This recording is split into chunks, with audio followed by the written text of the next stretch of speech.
ठंड में 5 जुगाड़ू बहू का खाना, घर और रजाई। सर्दियों की शुरुआत होने के साथ शाम के 6-7 बजे तक कोई भी घर से बाहर दिखाई नहीं देता। ज्यादातर घर में हीटर की गर्माहट थी। वहीं गरीब शांति का गरीब परिवार 25 गज के कच्चे मकान के अंदर ठंड में गुजारा करने को मोहताज था। माँ जी, पापा जी, आप दोनों कुछ लेंगे? चावल, सब्जी दो। अरे नहीं नहीं सरिता बहू, मुझे तो ये बर्फ जितनी ठंडे चावल खाए भी नहीं जा रहे हैं। 2 कौर भात खाकर ही मेरा तो कलेजा ठंड से जमने को हो रहा है। बहू, अब ठंड का मौसम शुरू हो चुका है। चावल कम से कम बनाया करो, ज्यादातर रोटी बनाया करो। दोनों टाइम खाने में रोटी खाने से शरीर में थोड़ी गर्माहट रहती है। तभी खाना खाते खाते राकेश गुस्से में टोन मारता है। रहने दीजिए बाबूजी, रोटी बनाने में तो इन पांचों के पांचों को आफत आती है। जब देखो चावल उबाल कर रख देती हैं। सुबह भी चावल खाकर काम पर गए थे। पूरा दिन ठंड में शरीर ठिठुर रहा था। जेठ जी, हम पांचों को भी इतनी ही ठंड के मौसम में चावल बनाने का शौक नहीं लगा। जब जेठानी जी ने आपको सुबह बोला था कि आटा लेकर आने को, अगर आपने आटा लाकर रख दिया होता तो हम खाने में रोटी बनाते। अरे हम 5 भाइयों के सिर पर पहले ही परिवार चलाने का, सबका पेट भरवाने को लेकर 36 टेंशन रहता है और इंसान काम के कारण भूल भी सकता है। तो तुम जाकर लाला की दुकान से आटा ले आती। तुम सबको खाली खाना बनाकर खिलाना ही तो होता है। राकेश, अब बस भी कर जा। जब देखो बात बात में टोन मारता रहे। जरूरी है क्या? तुमको तो लगता है घर में कोई काम ही नहीं है। अरे बेचारी 5 दिन भर गांव में लगी रहती हैं। तुमको तो केवल कमा कर लाना पड़ता है। अगर ये 5 पकाकर परोस कर देना छोड़ दें तो थाली में रोटी नहीं मिलेगी। समझ में आई? चुपचाप से खा ले चावल। शांति को इस तरह से गुस्सा करते देख सरिता चुप करवाती है। माँ जी, शांत हो जाइए, गुस्सा मत कीजिए। हो सकता है शायद से राकेश जी को याद नहीं रहा होगा। वैसे भी 1-2 दिन में कोटा से राशन मिलने वाला है, तो 20-25 किलो गेहूं उठाकर ले आएंगे तो थोड़े दिन चल जाएगा। अजी, आप सुबह केवल 2-3 टाइम के लिए आटा खरीद कर मंगवा देना। ये 100 रुपए रखो। आटे के अलावा रसोई में जो जो चीज घट गई हो, सवेरे लाला के यहाँ से जाकर थोड़ा थोड़ा खरीद कर ले आना। अभी ठंड की वजह से ज्यादा काम भी नहीं है, इसलिए दिहाड़ी नहीं लग पा रही है। बस ये 100 रुपए है मेरे पास केवल आज। अजी कोई बात नहीं, इसी में ही हम मिला जुला कर रसोई चला देंगे। शांति के घर में गरीबी का स्तर इतना ज्यादा था कि ना तो उनका सही ढंग का खाना पीना था और ना ही घर में जरूरत का घरेलू साज सामान था। ले देकर बस खाना पकाने के लिए 2-4 बर्तन, मिट्टी का चूल्हा और सोने के लिए कुछ बिस्तर। पांचों जब शादी करके आई तो घर में बिस्तर की कमी देखकर उन्होंने जुगाड़ू तरीके से कपड़े वगैरह से बिस्तर बना बना कर जोड़ा। बहू, हम सब लोगों ने तो खा लिया, अब तुम पांचों भी खाना खा लो और बिस्तर कर देना। खाने के बाद मेरा तो पेट चुभने लगता है, ज्यादा देर बैठने का मन नहीं करता। बबीता, तुम खाना निकालो, तब तक मैं एक साइड में बिस्तर लगा देती हूँ माँ जी पापा जी के सोने के लिए। पर मंजली जिठानी जी, कमरे में तो पहले ही कितना कम जगह है। आप तो बिस्तर करेंगी तो हम खाना कहाँ पर बैठकर खाएंगी? कमरे का हाल काफी ज्यादा फैला हुआ था। कमरे का एक कोना बिस्तर से भरा हुआ था। दूसरे कोने में खाना खाए हुए झूठे बर्तन बिखरे हुए थे और ससुर और 5 भाई नींद भरी आंखों से 5 बहू का मुंह देख रहे थे, जिसे देख सरिता, लगता है माँ जी पापा जी, हमारे पतियों को नींद आ रही है। पहले उनके लिए कमरे में बिस्तर करने का जुगाड़ लगाना पड़ेगा, उसके बाद हम आराम से खाना खाने बैठेंगे। 5 जुगाड़ू बहू जल्दी जल्दी फैलते हुए कमरे को समेटने लगती हैं। सरिता भाभी, मैं बिस्तर कर देती हूँ और नुपुर जिठानी जी, आप ही सारे झूठे बर्तन कमरे से बाहर निकाल दीजिए। खाना खाने के बाद बर्तन धो लेंगे। चलो तुम बिस्तर करो, तब तक मैं बर्तन में पानी डाल कर आती हूँ। तब 5वीं बहू बबीता नुपुर के साथ गंदे बर्तन बाहर करती है। किरण जल्दी से कमरे के अंदर एक लाइन से लंबा बिस्तर लगा देती है, जिस पर बच्चे, सास ससुर और 5 के पति सो जाते हैं। तभी प्रभात कुरकुराने लगता है। किरण भाभी, ये किस तरह से बिस्तर किया है आपने? खाली जमीन पर चटाई बिछाकर लेवा बिछा दिया है। इस पर लेटने के बाद भी ऐसा लग रहा है जैसे कुछ बिस्तर बिछा ही नहीं है। देवर जी, घर में जितना बिस्तर होगा उतने ही तो बिस्तर करूंगी। ले देकर बिछाने के लिए एक ही लेवा है घर में। अरे तो इतनी सारी चादर किस लिए बचा कर रखी है? और ये गुदड़ी भी तो रखी है, इसे भी बिछाकर बिस्तर थोड़ा मोटा गद्देदार कर दो ताकि थोड़ा अच्छे से सो सकेंगे, वरना सुबह तक तो ठंड की वजह से तबीयत खराब हो जाएगी। अरे प्रभात, तो बिल्कुल बिना पैंदी का लोटा जैसी बातें क्यों करता है? और ओढ़ने का बिस्तर भी बहू बिछाने में लगा देगी तो रात भर इसी तरह बगैर कुछ ओढ़े सोना पड़ेगा। अरे जितना बिस्तर है इतने में ही गुजारा करना पड़ेगा। ये तो मेरी 5 जुगाड़ू बहुओं ने एक आध लेवा सिल दिया है कि ठंड के मौसम में ओढ़ने का काम चल जाए, वरना तो इसी तरह ठंड के मौसम में रात भर कांप कर काटनी पड़ती। घर में बिस्तर की कमी देखकर बेचारे पांचों भाई पतली दुबली चादर को ओढ़कर हाथ पांव मोड़कर ठंड में सोने की कोशिश करते हैं। वहीं सभी के खा चुकने के लास्ट में पांचों बहुएं एक साथ खाना खाने के लिए बैठती हैं। बबीता देखती है कि बर्तन में बहुत ही थोड़े से चावल बचे हुए हैं और सब्जी के नाम पर भी कढ़ाई में सोयाबीन के 2-4 फांक लगे हैं। सरिता भाभी, आपने कितना चावल बनाया था? हम पांचों के खाने के लिए आज फिर से खाना कम रह गया है। बबीता, डिब्बे में बस 4 गिलास ही चावल था, उसी को बनाया है। तभी तो चावल कम पड़ गया, क्योंकि हमारे लंबी चौड़ी परिवार में चेनाब चावल लगता है। जब जाकर सबके खाने के बाद हम बहू के लिए पेट भरकर खाने के लिए खाना बचता है। अभी तो इन थोड़े चावल में ही गुजारा करना पड़ेगा। बबीता एक ही थाली में सबके लिए खाना निकालती है और पांचों बराबर बराबर कौर खाती हैं। तभी शांति रसोई में आती है और थोड़े से चावल में 5 बहू को खाते देख उसकी आंखों में आंसू छलक जाते हैं।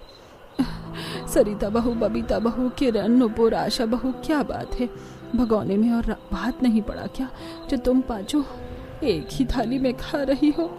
और ऐसे छुंछे चावल क्यों खा रही हो? सब्जी भी नहीं ली, जबकि तुम पांचों को तो सोयाबीन की सब्जी पसंद है।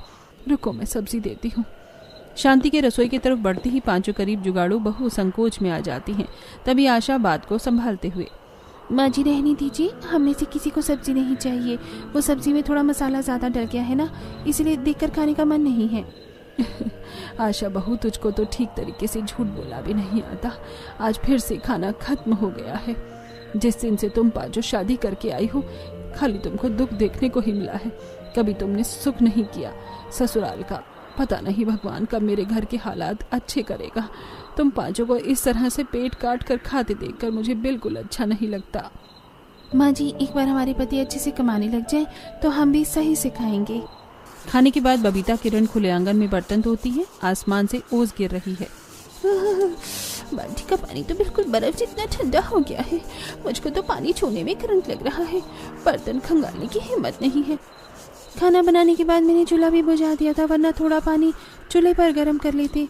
तभी किरण के जुगाड़ू दिमाग की बत्ती जलती है और वो बाल्टी का पानी फेंक कर चंपाकल चलाती है।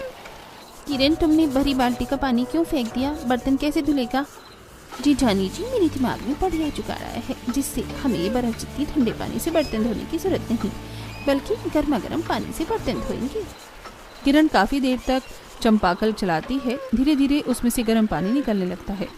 नुपुर भाभी, एक बार पानी पीकर देखो। मेरे तो वैसे ही सर्दी से हाथ सुन्न हो रहे हैं। बर्फ जितना ठंडा पानी छूकर मुझे कुल्फी नहीं जमानी। अरे पहले पानी छू कर देखो। नुपुर ने जैसे ही हैंडपंप से निकलते पानी को छुआ तो वो एकदम गर्म था। अरे ये क्या चक्कर है? बाकी दिन तो हैंडपंप से बर्फ जितना ठंडा पानी निकलता है, अभी गर्म कैसे आ रहा है? तुमने तो बहुत ही बढ़िया जुगाड़ लगाया है। जेठानी जी, घर में चांपाकल लगवाने का यही तो फायदा है। चांपाकल सीधा जमीन के अंदर से पानी खींचता है और गर्मी के मौसम में ठंडा पानी देता है, और ठंड के मौसम में जितना देर तक आप चांपाकल चलाओगी तो अंदर से गरम गरम पानी निकलने लगेगा। फिर तो ठंड में रोड मशीन से पानी गर्म करने की जरूरत ही नहीं है। दोनों जल्दी से गरम गरम पानी से फटाफट से बर्तन धोकर घर में लाती हैं और किरण देखती है कि उनके लिए सोने के लिए बिस्तर नहीं बचा। सारा बिस्तर हाउसफुल हो गया है, हम कहाँ सोएंगे? मेरे तो ठंड से हाथ पैर जम रहे हैं। सोने का कुछ तो जुगाड़ लगाना पड़ेगा। नूपुर दरवाजे के कोने में कुछ बोरा रखे देखती है, जिसे वो निकाल कर लाती है। नूपुर भाभी, आप ये बोरा क्यों बिछा रही हैं? कोई और चारा नहीं है देवरानी जी, इस बोरे पर ही सोना पड़ेगा आज हम दोनों को। नूपुर किसी तरह जमीन पर बोरा बिछाकर जुगाड़ू बिस्तर करती है और कुछ बोरे वो ओढ़ लेती है। जेठानी जी, ये बोरी बिस्तर तो बहुत ज्यादा चुभ रहा है, मुझसे नहीं सोया जा रहा। किरण, खुद हम बड़ी मुश्किल से सो रही हैं, सो जाओ। तभी किरण रस्सी पर टंगी अपनी कुछ साड़ियां उतारकर उनको चादर की तरह बोरी के ऊपर चादर की तरह लगाकर चारों तरफ से फोल्ड कर देती है। अब थोड़ा मुलायम लग रहा है, अब बिस्तर खिसकेगा भी नहीं। किरण का जुगाड़ नूपुर को भी पसंद आता है। इसके बाद वो भी अपनी कुछ साड़ियों को उतारकर इस तरह बोरे पर बिछाकर चारों तरफ से मोड़कर सो जाती है। अगली सुबह, अरे तुम दोनों रात को इस तरह बोरी पर क्यों सो गई थी? तुम्हें ठंड नहीं लगी? हमें तो चटाई चादर लेवा बिछाकर सोई थी, फिर भी तगड़ी ठंड लग रही थी। लेकिन हम दोनों को ठंड का बिल्कुल भी एहसास नहीं हुआ, बल्कि मुझे इस बोरा बिस्तर पर काफी गर्माहट भरी नींद आई थी। क्योंकि ये जूट के बोरे गर्म होते हैं, इसलिए तुम्हें ठंड नहीं लगी। तब पांचों जुगाड़ू बहू जल्दी से काम धंधे में लग जाती हैं। आशा जैसे ही दरवाजा खोलकर देखती है तो बाहर काफी ज्यादा कुहासा छाया हुआ था। ओस की मोटी मोटी बूंदें गिर रही थी, ठंडी ठंडी हवा चल रही थी। रात रात में कितनी ज्यादा ठंड बढ़ गई है। आज तो पास पास का भी कुछ दिखाई नहीं दे रहा। मेरा तो घर के आंगन में जाने का जी ही नहीं कर रहा है। हाँ, मगर हमारी रसोई तो खुले आंगन में ही बनी है। सरिता आशा दोनों आंगन में आती हैं, जहाँ चूल्हे की पन्नी हटी पड़ी थी और ओस से चूल्हा बीक कर गल चुका था, जिसे देख दोनों दुविधा में आ जाती हैं। हे भगवान, मैंने तो रात को चूल्हा सही से ढका था, चूल्हे पर से पानी कैसे हट गई। और देखो चूल्हे का अचकन टूट गया, खाना किस पर बनाएंगे। ओहो, ये तो बड़ी परेशानी हो गई। अगर हम दूसरा नया चूल्हा बना भी लेंगे तो इतनी कड़ाके की ठंड के मौसम में चूल्हा सूखने में कम से कम 4 से 5 दिन लगेगा, क्योंकि आजकल धूप भी इतनी लेट से निकलती है। इसका क्या जुगाड़ लगाया जाए। टूटा चूल्हा देखकर दोनों उसे ठीक करने का जुगाड़ सोचने लगती हैं। तभी काजल, डुग्गू, रानी इधर उधर से उठाकर कुछ ईंट लेकर आते हैं। मम्मी मम्मी ये लो, जैसे तुम छठ पूजा दिवाली पर ईंट का चूल्हा बनाकर पकवान बनाती हो, आज इस पर खाना बना लो। ये तो बच्चों ने हमें अच्छा जुगाड़ याद दिला दिया। चलो अभी के लिए ईंट का चूल्हा लगाकर खाना पानी बनाते हैं। आशा अब आंगन में 3 ईंट बिठाकर चूल्हा लगाकर ठंड में खाना बनाते हैं। तभी ठंड में सुबह सुबह ठेले पर खाने पीने की चीज बिकने वाले आते हैं। गजक पट्टी, गुड़ पट्टी वाले आ जाओ बच्चों आ जाओ, मीठे मीठे तिलकुट लाई लड्डू, गजक पट्टी खा लो। तीनों बच्चे ललचाते हुए ठेले वाले को देखने लगते हैं। मम्मी मुझको गजक पट्टी खरीद कर दो ना, मुझे खाना है। मम्मी मुझको भी गजक पट्टी खाना है, मुझको एक गजक पट्टी खरीद दो प्लीज। तीनों बच्चों का गजक खाने का मन करते देख आशा, सरिता असहज हो जाती हैं। बेटा, अभी ये सब चीज खरीदने के हमारे पास पैसे नहीं हैं। मम्मी आप तो जब देखो यही बोलती हो, हमें तो कभी कुछ भी अच्छी चीज कोई खरीद कर ही नहीं देता खाने को। ना तो हम बच्चों के पास ठंड के अच्छे कपड़े पहनने को है, बाकी सारे बच्चों को सब कुछ मिलता है। बस हमें ही गर्मी हो या सर्दी गरीबी में ही गुजारा करना पड़ता है। घर में अच्छा खाना पीना न मिलने के चलते डुग्गू आशा पर गुस्सा करके दिखाता है। तभी अमीर पड़ोसन सुषमा अपनी सास कलावती के साथ बाहर आती है। अरे ओ ठेले वाले भैया, कैसे दिया ये मूंगफली के गजक? बहन जी, ये गजक तो 1000 रुपए किलो है। अरे भैया, 1000 रुपए किलो? अरे इसमें तूने काजू पिस्ता डाला है क्या? मामूली से मूंगफली के ही तो गजक बनाए हैं। ये तो बाजार में 400 रुपए 5 किलो में ही बिकता है। अरे माताजी, उनकी मूंगफली तो खराब सी रहती है। मैंने ये 1 नंबर की क्वालिटी वाली बढ़िया मूंगफली की गजक बनवाई है, खाकर देखो, स्वाद मुंह में चढ़ जाएगा। कलावती थोड़ा सा गजक खाकर देखती है। कैसा लगा मामी जी? टेस्ट सही है? ठीक ठाक ही है, मिला जुला कर बहू। भैया फिर तो आधे किलो गजक कर दो, 1 किलो तिलकुट और 1 किलो सिलाई लड्डू भी कर देना। अरे सुषमा बहू, इकट्ठा इतना सारा क्यों खरीद रही है? अभी के लिए बस 100 ग्राम ले ले, बाजार चलेंगे तो वहाँ से चलकर खरीद कर ले आएंगे, या मैं गुड़ मुरमुरे खरीद कर लेकर आऊंगी और घर पर ही बना लेंगे। सुषमा पांचों गरीब जुगाड़ू बहू की आंगन की तरफ देखते हुए दिखावा करके कहती है। ओफो मामी, अब इतनी मेहनत कौन करनी जाए? और वैसे भी ये सब अच्छा बादाम वाली चीज़ ठंड के मौसम में ही खाने में स्वादिष्ट लगती है। अगर हमने भी अपनी गरीब पड़ोसियों की तरह दाल रोटी खाकर सर्दियाँ बिता दी तो क्या फ़ायदा हमारा अमीरी में। सुषमा ठेले के ढेर सारी ड्राई फ्रूट्स के लड्डू वगैरह खरीद कर घर में ले जाती है, जिसे देख पांचों जुगाड़ू बहू मन उदास कर लेती हैं। जिंदगी तो हमारी पड़ोसन की बहू जी रही है हर तरह से। अच्छा खाना पीना और घर में सर्दियों के सारे सुख साधन लगे हुए हैं। ये ठंड का मौसम काटना तो हमारे लिए भारी है। इतने में पड़ोसन बबीता अनाज की बोरी लेकर आती है। अरे सरिता, आशा, कोटे भी राशन बट रहा है, लेने नहीं चलना क्या तुम पांचों को? सरिता बहन, आप चलो, हम आते हैं। किरण, आशा, नूपुर राशन के बोरे लेकर राशन कोटे पर आती हैं, जहां इतनी ठंड में भी राशन लेने के लिए लंबी लाइन लगी हुई थी। काश की इस बार ये राशन वाले चावल के बदले थोड़ा गेहूं बढ़ा कर दे दे तो इकट्ठा ज्यादा आटा पीस ले, वो पूरा महीना आराम से भी चल जाता है। सही कह रही हो, पर जितना ये गेहूं देते हैं हमारा परिवार में आटा 15 दिन में ही सारा लग जाता है और फिर खरीद कर खाना पड़ता है। कुछ देर बाद, चलो लाओ बोरी खोलो। तभी आशा झिझकते हुए उस सरकारी राशन कर्मचारी का मुंह देखकर कहती है, भाई साहब, जितने किलो आप हमें राशन में चावल देते हैं उसके बदले हमें गेहूं थोड़ा बड़ा कर दे दीजिए, परिवार बड़ा है क्योंकि। अरे चावल के बदले तुम्हें डबल गेहूं दे देंगे तो दूसरे को क्या ठेंगा देंगे, थमाएंगे? हैं? जितना चावल गेहूं मिलता है उतना ही मिलेगा। तब तीनों गेहूं चावल की बोरी सर पर रखकर ठंड में घर आती हैं, जहां कलावती अपनी नई रजाई दिखाने आई थी। एक नंबर की नरम मुलाई बढ़िया रजाई बना कर दिया है रजाई वाले ने। शांति बहन, मैं तो कहती हूँ तुम भी इसी कपास की 3-4 रजाई अपने घर के लिए बनवा लो, सालों साल चलेगी। कलावती जानबूझकर शांति को नीचा दिखाने के लिए रजाई बनवाने की बात करती है। कलावती बहन, तुम हमारे घर के हालात अच्छी तरीके से जानती हो। जब से ठंड का मौसम शुरू हुआ है, अभी तो खाना खाने की परेशानी हो रखी है। 2 टाइम की रोटी भी बड़ी दिक्कत से चल रही है घर की। शांति, तुम्हारे घर में तो जब देखो गरीबी ही रहती है। पता नहीं तुम्हारे निकम्मे बेटे क्या कमाते हैं आखिर। कलावती की बात सुनकर बबीता बौखला कर जवाब देती है। आंटी जी, हमारे पतियों की आपके बेटे जितनी तगड़ी कमाई नहीं है, और वैसे भी हमारे पति जितना भी कमाते हैं ना, आप खिलाने नहीं आती हो, इसलिए ये ताने मत दीजिए। हाँ, पल्ले नहीं दाने, अम्मा चली पकाने। पैर गरीबी में धसे पड़े हैं, पास में अच्छा खाने पहनने ओढ़ने को भी नहीं है, फिर भी तेवर देख लो जी ना। कलावती शांति के आगे पांचों को ताना देकर चली जाती है, जिससे सास ससुर गरीबी के चलते आंखें नीचा कर लेते हैं। अरे इस ठंड के मौसम में क्या कम सता रखा है, जो पड़ोसी भी हमारा कच्चा मकान और खराब हालत देखकर हमारा ठठा करते हैं। माँ जी बस चुप हो जाइए, अब आप देखते जाइए, आपकी 5 जुगाड़ू बहुएं ठंड के मौसम में घर का सारा सामान जोड़कर दिखाएंगी। इतनी देर में पांचों के पति फैक्ट्री से बहुत सारे खाली बोरे और कुछ बोरियों में बहुत सारा बुरादा भर कर ले आते हैं। अरे क्या बात है, घर में कोई बात हुई है? तुम सबका मुंह क्यों उतरा हुआ है?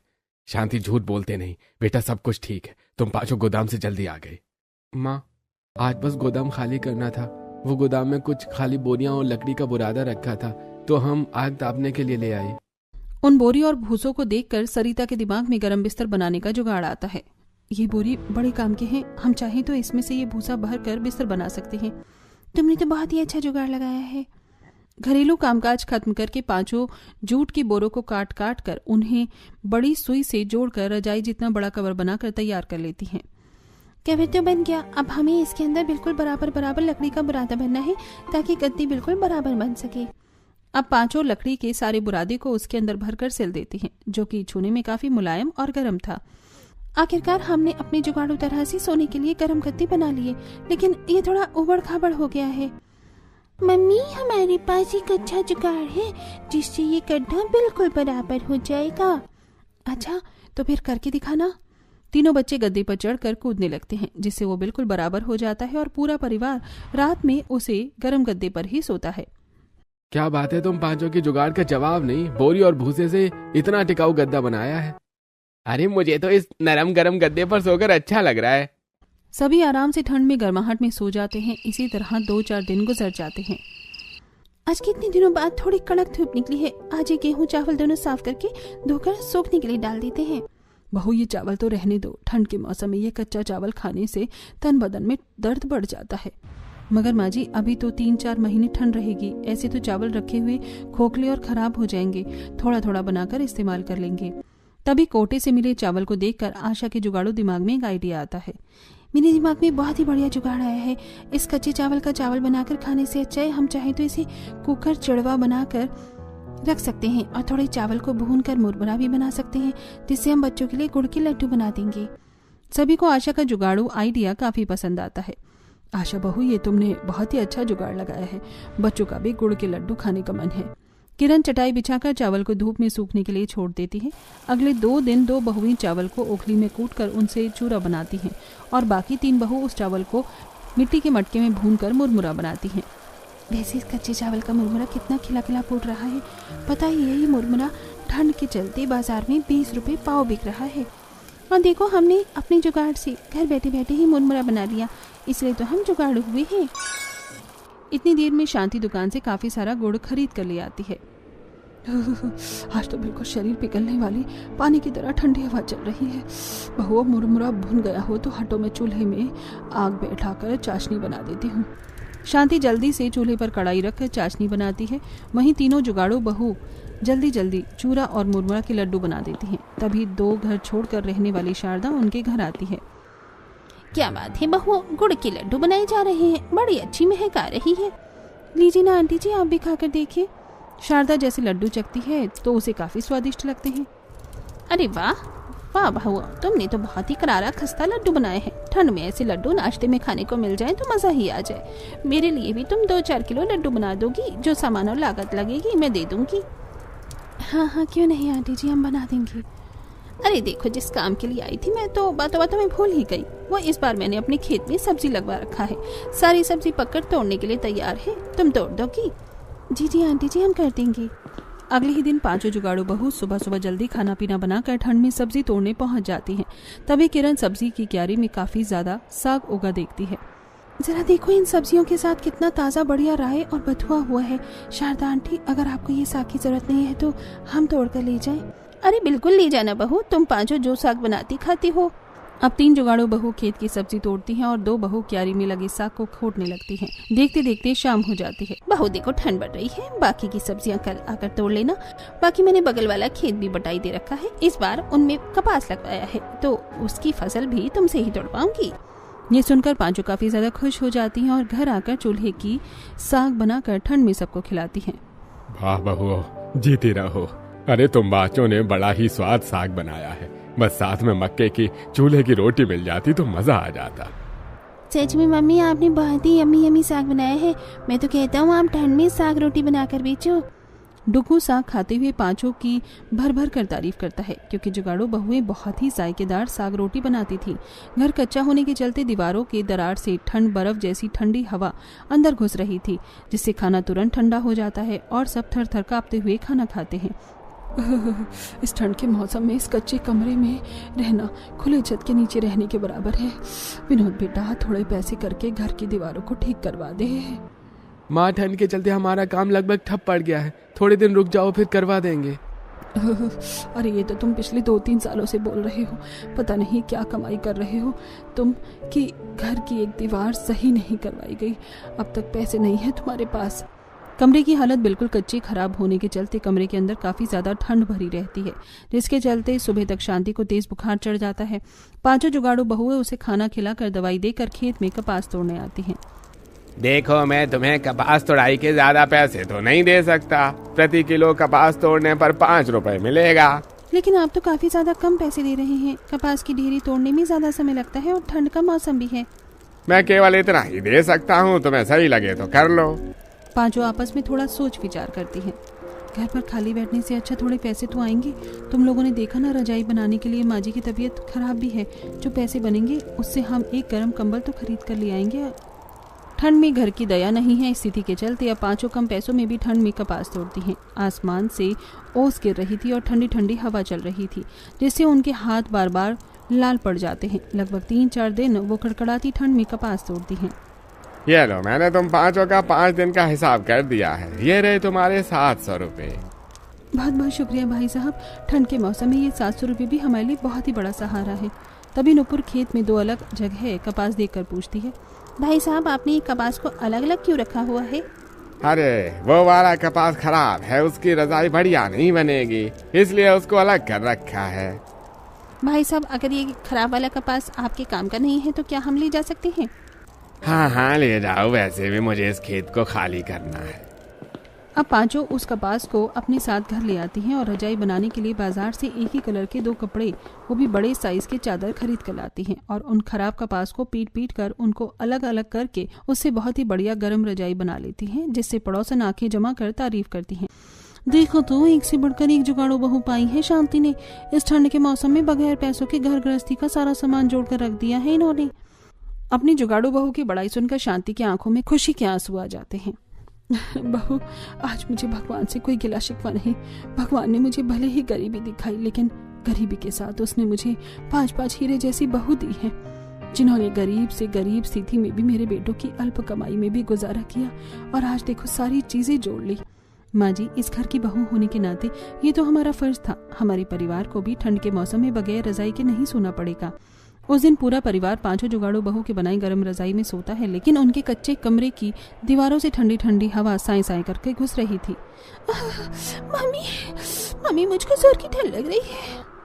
ये दीवार दिन ब दिन और भी ज्यादा खराब होती जा रही है। ऐसे तो इस ठंड के मौसम में इस कच्चे कमरे में रहन सहन करना काफी ज्यादा कठिन होता जा रहा है।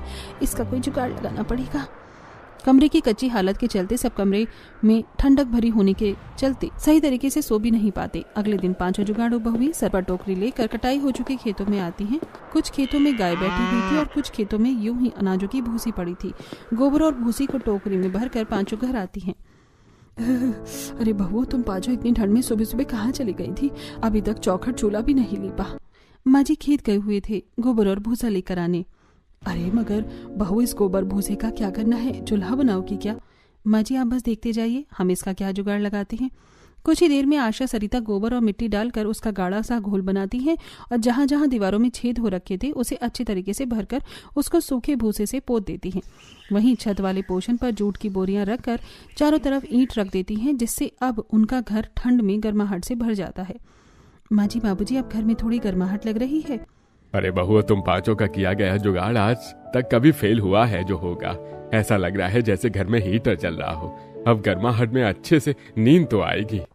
इस तरह पांचों आखिर में सबके लिए बोरों के गर्म स्वेटर पहनने को बनाकर देती हैं और कपास तोड़कर मिले हुए पैसों से वो साग और मक्का खरीद कर लाती हैं, जिससे पांचों एक साथ मिलकर ठंड के मौसम में साग रोटी बनाकर बेचकर ठंड के मौसम में घर खर्च चलाती हैं।